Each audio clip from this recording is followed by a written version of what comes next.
I got 2 words for you, Zach. I cannot believe we've gotten to this point. Heat culture. I've been telling you guys for fucking years on this podcast. And there are other cultures that can rival Heat culture. It's not like no one can beat Heat culture. Knicks culture is not one that tends to come through.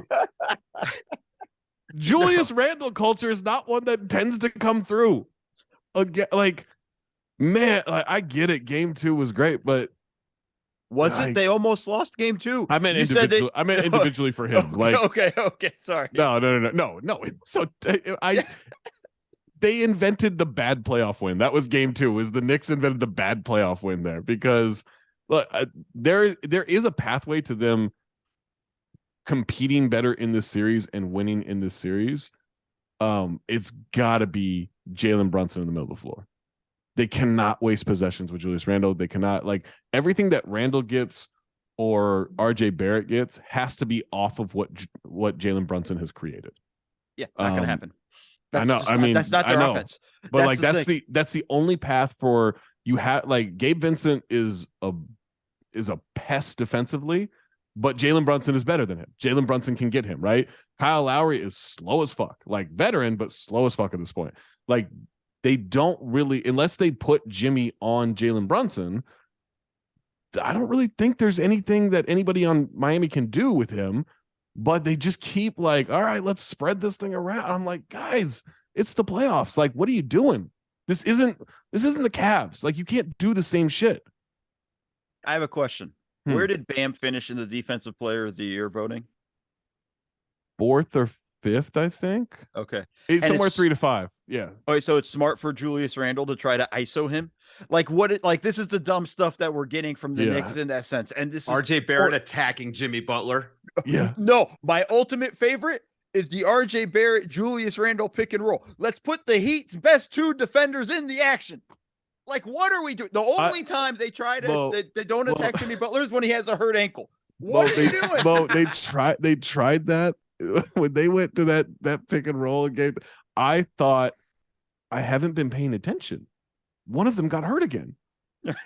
Like, that's what I was like. And then I'm like, I was scrolling Twitter, like looking up injury, like Jimmy Butler injury, and all I'm getting is shit from game 1. Like, I'm like, why are you attacking these 2?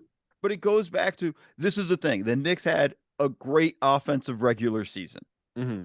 But I think we all and they were good offensively against the Cavs. I think we all kind of knew, though, the offense is limited.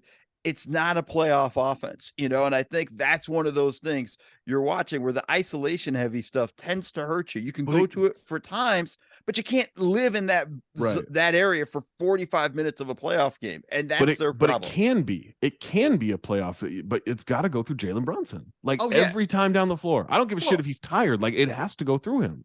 And this is an Obi Toppin series, I think, for the Knicks, where having him on the floor to space out allows Brunson more room to operate. I mean, when Brunson gets to the nail, like when he gets to the nail on offense, good stuff happens. Yeah. And he's just not getting those opportunities.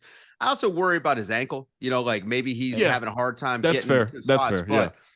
But this offense all season long has been the result of some ridiculous shot making, just tough shots. And I think Brunson's shot making will translate to playoff basketball and has translated to playoff basketball. Yeah. Julius Randle's hasn't. It's just, and the ankle injury could be part of this. I don't know.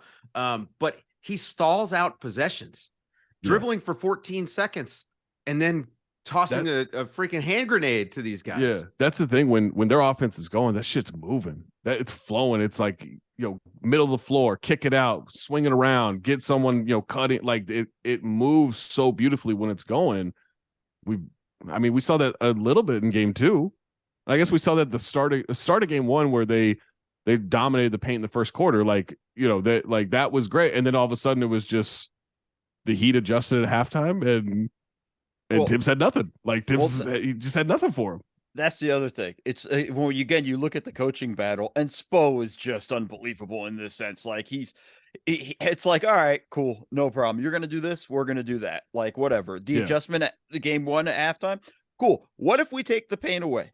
And the Knicks have shot terribly from 3 this entire series in that sense, and they're just daring him to beat them from the outside. And nothing the Knicks have done since then to really counter has really made a difference. And I just feel like when you're looking at the battle between the two coaches, like I'm going Spo all the time.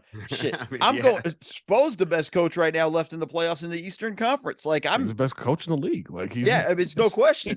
But it's like, but yeah. it's so miles above everybody else in the Eastern Conference. It's Yeah. just like fuck, man. Like the Knicks are at such a disadvantage just on that aspect of it. And I'm not trying to shit on Thibs as a coach, although I do it regularly.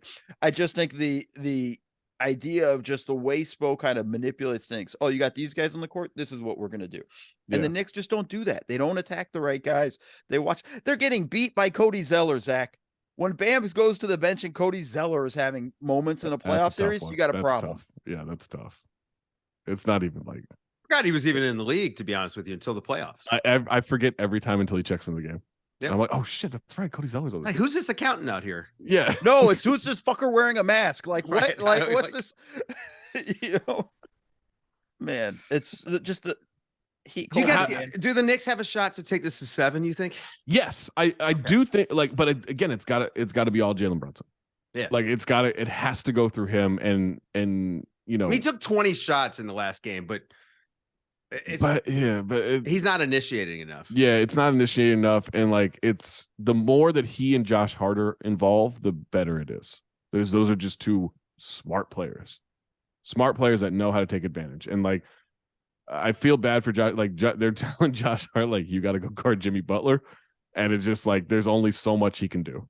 Right. Like I think he's defending Jimmy really well, but there's a certain point where it's, you defend him well. He's still, 4 inches taller than you. There's not shit you can do. And I think the other thing too is they really need Emmanuel quickly to actually show up for a playoff game. I don't know if he knows the address to the arena. He's had a couple of spurts, but that's it. Like, but I mean, that's the big part of their offense as well in the regular season that they're not getting at all